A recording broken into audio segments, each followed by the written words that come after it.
Un bic, une feuille, c'est tout ce que j'avais en ma possession. Rien de plus, rien de moins. Et pourtant, c'est suffisant pour commencer. Alors, tout ce que ta main trouve à faire avec ta force, fais-le. Tu sais, parfois on pense que pour accomplir quelque chose, il faut qu'on fasse des choses grandes. Mais la vérité, c'est que l'essentiel est déjà en nous.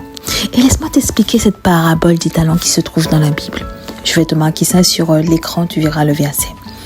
En fait, cette parabole, elle nous raconte l'histoire des serviteurs qui reçoivent des talents de leur maître. Mais ce n'est pas de l'argent, ni des biens matériels. Ce n'est pas ça qui compte ici. Ce qui compte, c'est l'idée que chacun reçoit un don unique, un potentiel particulier pour qu'il le développe et qu'il l'utilise à bon escient.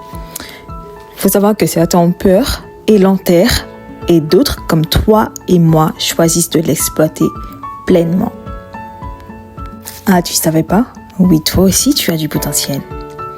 Mais laisse-moi te dire que moi, tout ce que ma main a trouvé à faire avec ma force, je l'ai fait. Oui, un cahier, un bic, et je l'ai fait. Donc toi aussi, tu peux le faire. Et ça, c'est valable aussi pour les personnes qui sont en situation de handicap. Je parle pas des mains, mais ceux aussi qui n'ont pas de mains, qui n'ont pas de bras, ils peuvent aussi faire des exploits. Chacun de nous porte en lui un potentiel. Et ce potentiel brille naturellement, parfois même sans que l'on se rende compte en fait. Mais il est là, il est caché, prêt à éclore. Et peut-être que tu ne t'en rends pas encore compte de ce potentiel. Tu n'as pas encore vu toute la lumière qui brille en toi. Mais laisse-moi te montrer comment discerner ce potentiel. Le secret, c'est de ne jamais laisser la peur ou le doute te retenir.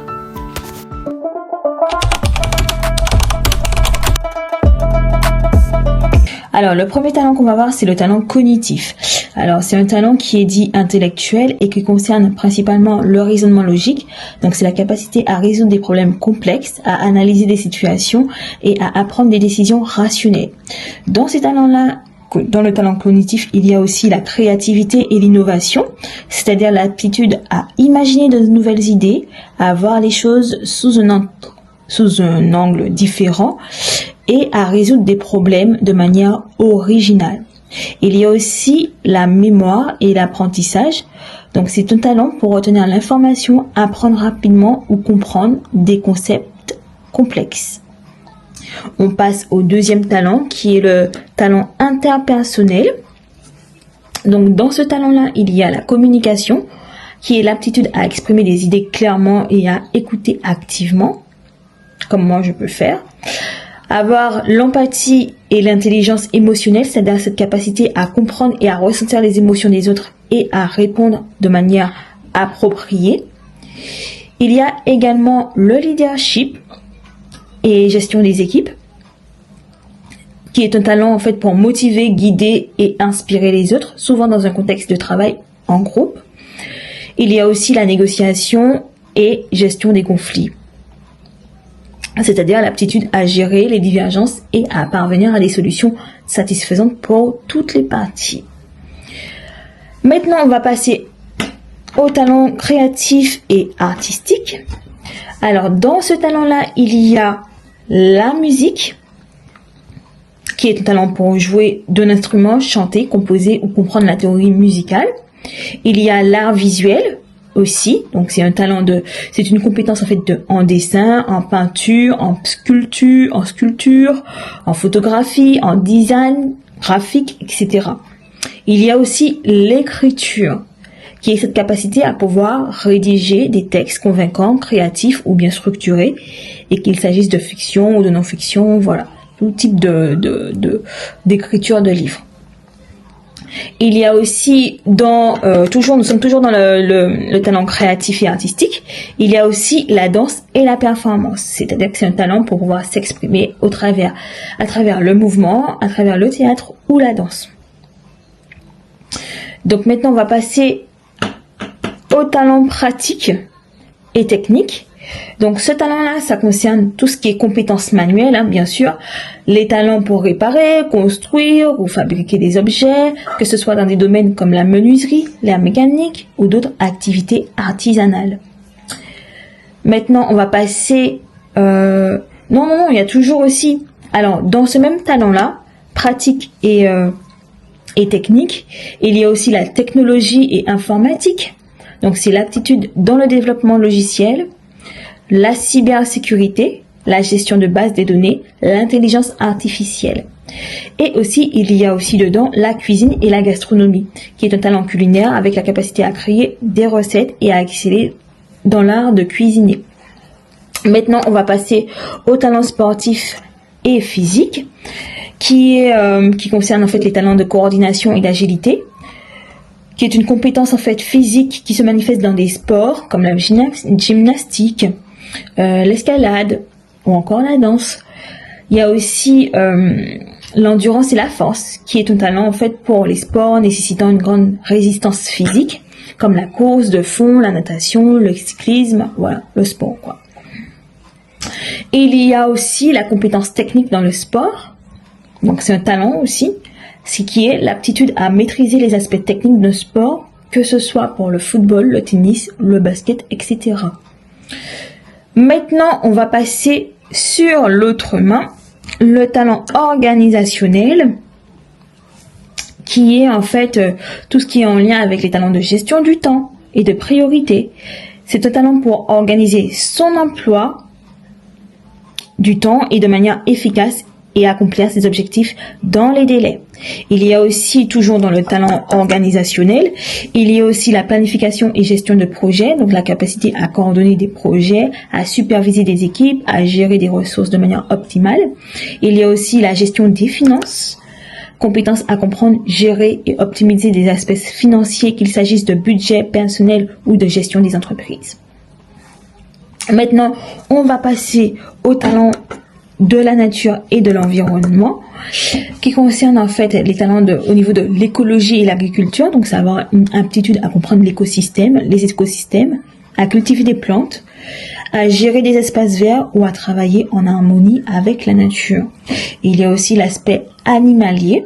Donc, c'est un talent pour comprendre, éduquer ou soigner des animaux, par exemple vétérinaire, éducateur canin, voilà, tout ça. Il y a aussi les talents psychologiques et sociaux. Donc, c'est tout ce qui est en lien avec le conseil et le coaching, aptitude à aider les autres à surmonter des défis personnels ou professionnels et à les guider vers des solutions. Il y a aussi la thérapie et soins, donc ce qui est une compétence en fait dans les métiers du soin, que ce soit dans la psychologie, la psychiatrie ou le secteur médical. Maintenant, je m'arrête là. Au moins, je pense que ça t'a aidé, tout ça là, ça t'a aidé à mieux comprendre en fait quels peuvent être tes talents. Maintenant, je t'invite en fait à réfléchir. Qu'est-ce qui te passionne? Qu'est-ce qui te passionne? Qu'est-ce que tu aimes au travers de tout ça là que j'ai pu énumérer? Qu'est-ce qui te passionne? Et maintenant, je te laisse découvrir ton talent. Mais vous allez peut-être me dire... Oui, mais Ophélie, déjà, je ne sais pas c'est quoi mes talents et déjà, je n'ai pas le temps. Ok. Tout de suite, je te montre ça. Admettons, tu as 24 heures. On va faire 24 petits carrés. Et tu as 24 heures dans une journée. Ok?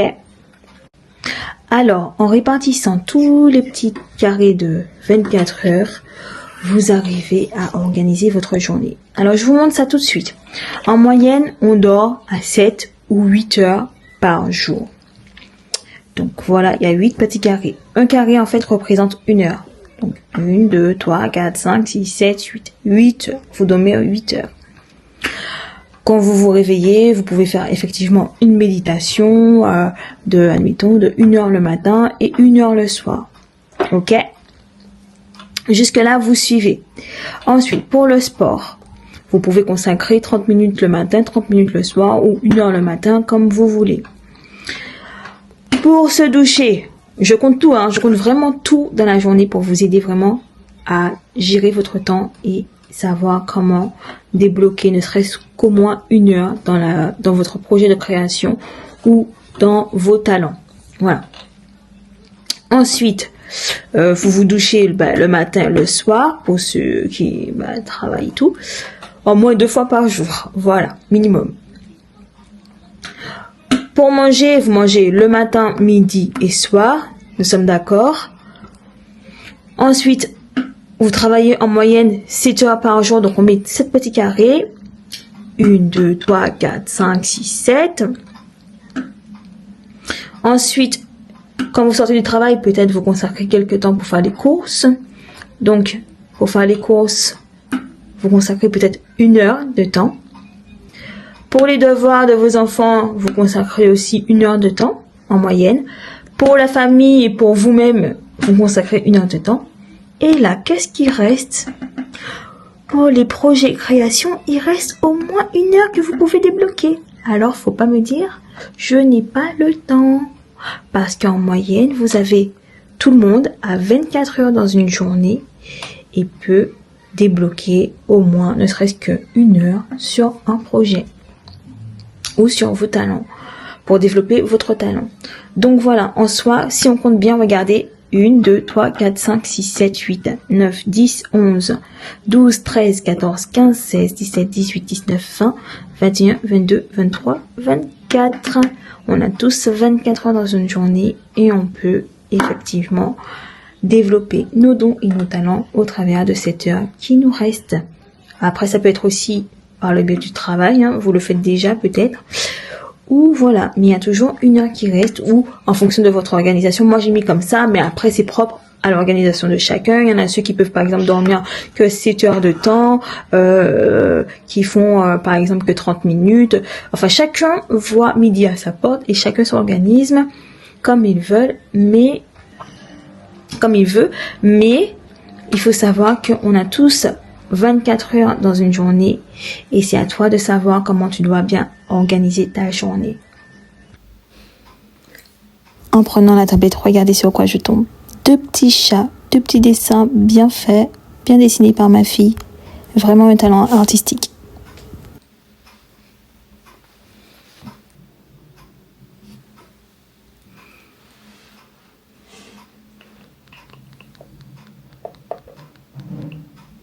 Il faut savoir que cette aventure a commencé en septembre 2020.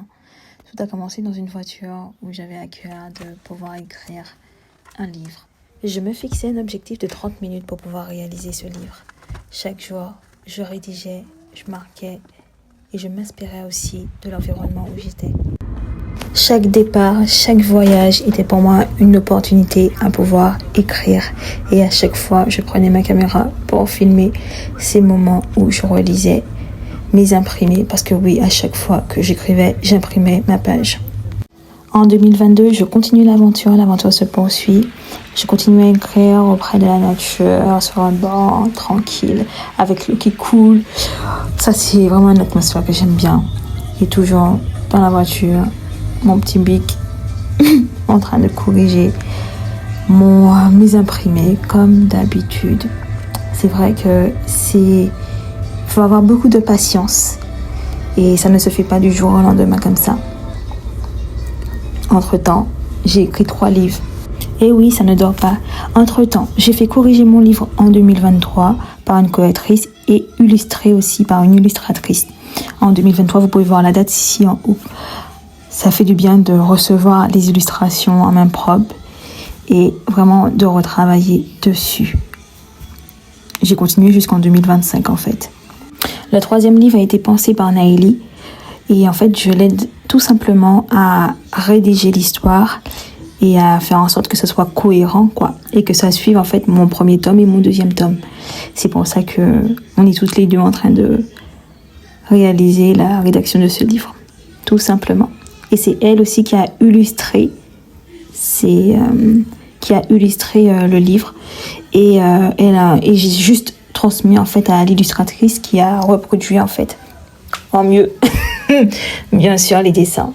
Mes livres, ce sont des thrillers psychologiques escape game avec des énigmes logiques, ce serait pas moi sinon, à résoudre. Et donc du coup, il y en a un qui est à Martinique parce que oui, je suis martiniquaise. Et donc, il y en a un autre qui est sur un autre thème, qui est le travail.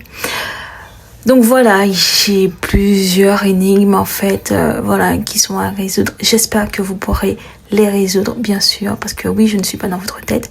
Et c'est fini!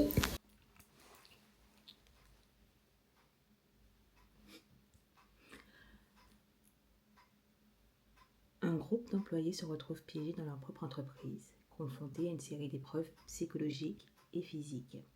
Une voix anonyme leur impose des défis, révélant peu à peu des secrets inavouables. Qui est la cible? Qui manipule qui? Le compte à rebours est lancé.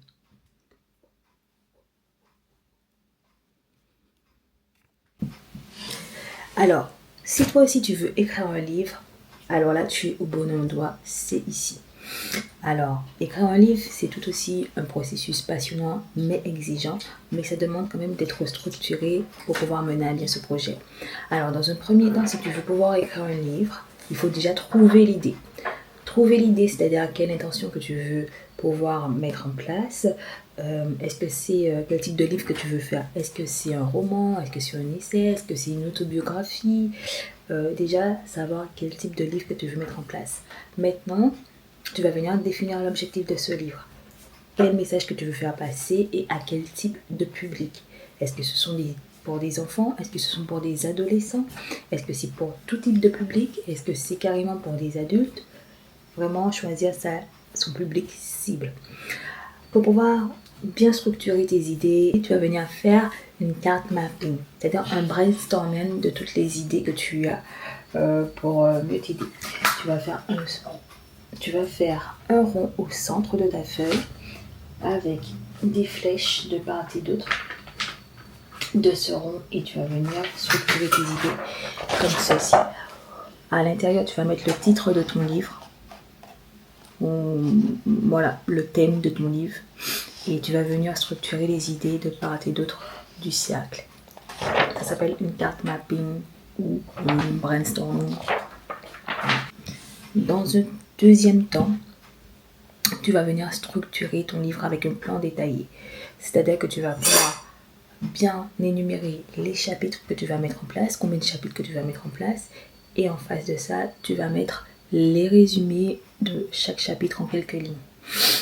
Et si tu veux aussi, tu peux aussi émettre les personnages que tu vas mettre en place dans ton livre. Ou si c'est une autobiographie, quelles sont les différentes phases que tu vas parler de toi dans ton histoire. Pour ce fait, moi j'ai utilisé un tableau parce que moi j'aime vraiment quand les idées sont vraiment structurées sur un tableau.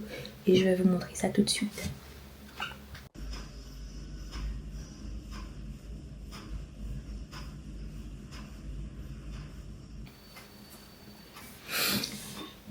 Pour le troisième point, tu vas venir écrire ton premier brouillon. On appelle ça écrire un premier jet. Et tu vas l'écrire sans te susurrer. C'est-à-dire que tu vas écrire vraiment comme tu le sens, comme tu le souhaites, sans pour autant relire à chaque fois. Et c'est ça qui va permettre que tu puisses avancer. Moi, ce que j'utilise, c'est que j'aime vraiment écrire rapidement. Donc en fait, j'ai commencé à écrire sur un cahier. J'ai commencé à écrire sur un cahier carrément. Et après, je suis venue restructurer mon écrit sur l'outil informatique par le biais de Word. Après, j'utilisais aussi Page. Comme ça, en fait, ça me permettait d'écrire quand j'avais la possibilité dans n'importe quel endroit où j'allais. Voilà. Donc, tu écris ton premier jet sans pour autant chercher la perfection. Écris ton histoire, ton texte, ton roman, ton histoire sans te susurrer. Et aussi, fixe-toi un rythme. C'est-à-dire, soit tu définis un nombre de mots que tu vas faire par jour, ou soit tu définis en fait le nombre de pages que tu vas écrire par jour. Surtout, il y aura des jours où tu n'auras pas forcément envie d'écrire. Il y aura des jours où tu n'auras pas forcément envie de continuer, où tu auras la page blanche, le syndrome de la page blanche. Tu n'auras pas peut-être d'idée pour écrire. Tu ne sauras pas par où commencer. Tu peux te documenter, rechercher des éléments qui correspondent à ton histoire ou ce que tu veux faire véhiculer comme message et te créer un petit tableau d'inspiration pour pour t'aider en fait à avancer quand tu n'auras pas d'idée. Tu peux faire aussi écrire sur une feuille des idées, ça peut être des citations, ça peut être des idées qui te viennent en tête comme ça. Et quand tu n'auras pas d'idée, tu reprends ta feuille et puis tu revois comment tu peux restructurer les idées que tu avais au moment, à l'instant T. Surtout, persévère, ne lâche pas prise, car tu verras vraiment l'aboutissement de ton projet à la fin. Maintenant, la 4e étape, tu vas passer à la réécriture et l'amélioration de ton écrit. Tu vas venir relire et corriger, mieux structurer ton texte. Vérifier aussi la clarté, la cohérence, le style, la conjugaison aussi, voir si c'est vraiment adapté à ton histoire.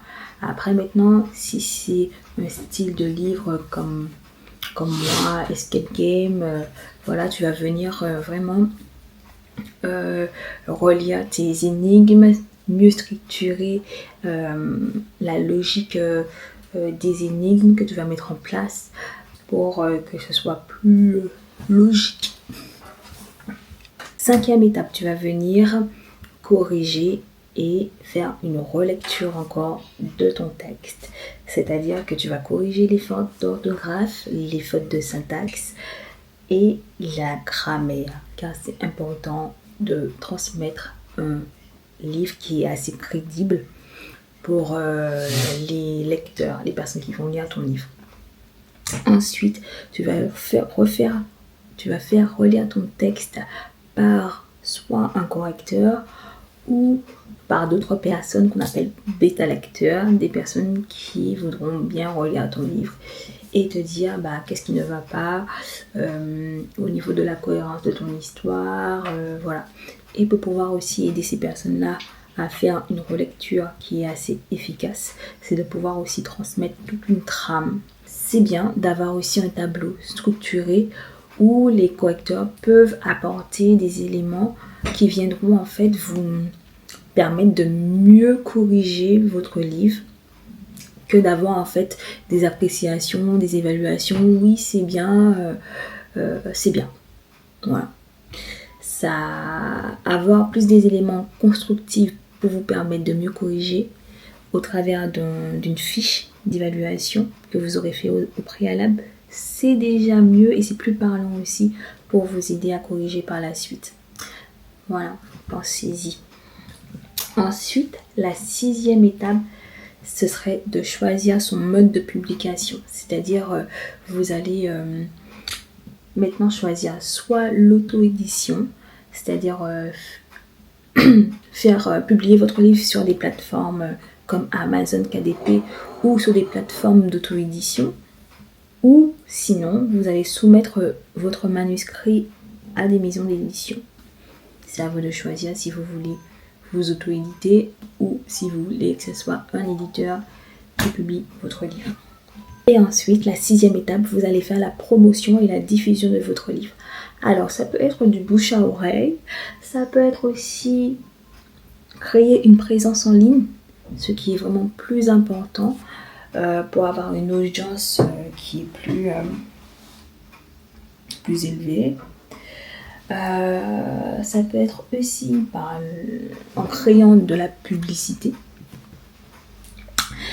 Et pour pouvoir faire aussi découvrir votre livre, vous pouvez participer à des salons de livres, voilà, organiser des dédicaces, voilà. On n'a pas encore fait, mais on se renseigne. Voilà. Mais en tout cas, ce sont ces étapes-là qui m'ont permis déjà d'aller jusqu'à l'aboutissement de mon idée. Et j'espère peut-être que je passerai après, soit par la promotion de ce livre, pour pouvoir continuer. En tout cas, j'espère que ces étapes vous ont permis de mieux comprendre comment structurer un livre pour aller jusqu'à l'aboutissement de votre idée. Voilà, j'espère que je vais vous retrouver peut-être qui sait sur de prochaines plateformes d'auto-édition, et j'espère que ça vous a aussi encouragé à vous bouger et vous permettre d'aller jusqu'à l'aboutissement de votre idée si vous avez aussi cette envie de pouvoir écrire un livre. C'est bien, c'est bon. Déjà, quand tu... Après, Vas-y. je te dis, quand tu vas me dire, Quoi? je te dis que c'est direct, mais souvent c'est bon. Oui, c'est ça. Mais du coup, je voulais justement que quand on rentre dans le livre, que ce soit vraiment... Voilà. C'est direct, c'est-à-dire on est dans l'action, on est dans le feu de l'action. Mais du coup, la manière où j'ai parlé de l'assoupissement, par exemple, avant de disparaître, Kevin disparaît, a dit c'est la parole et Dieu. Est-ce que c'est pas trop... Non, ça va? C'est à la fin en fait qu'on va mieux comprendre. C'est à la fin qu'on va mieux comprendre pourquoi elle a dit ça. Mais du coup, est-ce que c'est pas trop... Tu sais, la parole et Dieu. Je sais pas si t'as vu cette partie-là. Avant de partir, dans la 3e page, avant de dire qui sera le prochain, dans la 3e page, avant que la fille ne parte, elle dit la parole est Dieu. Est-ce que c'est pas trop... Tu te dis pas pourquoi en fait elle dit ça. Enfin si, on se demande pourquoi, mais non. Ben non, c'est-à-dire que... Bon, peut-être on parle de l'ennemi. C'est ça.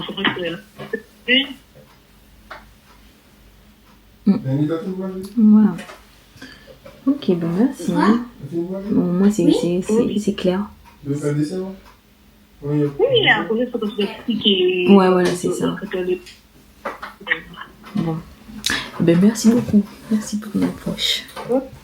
Putain. Ok, à plus tard, bye.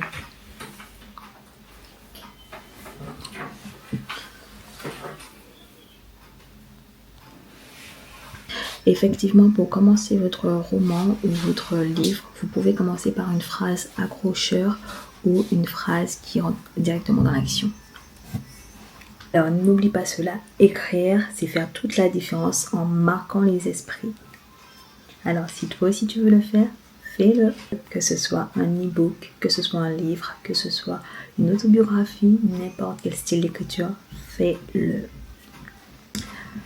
Alors, tout ce que ta main trouve à faire, avec ta force, fais-le. On se dit dans un prochain épisode. À très bientôt, c'était Lophie, l'optimiste. Bye!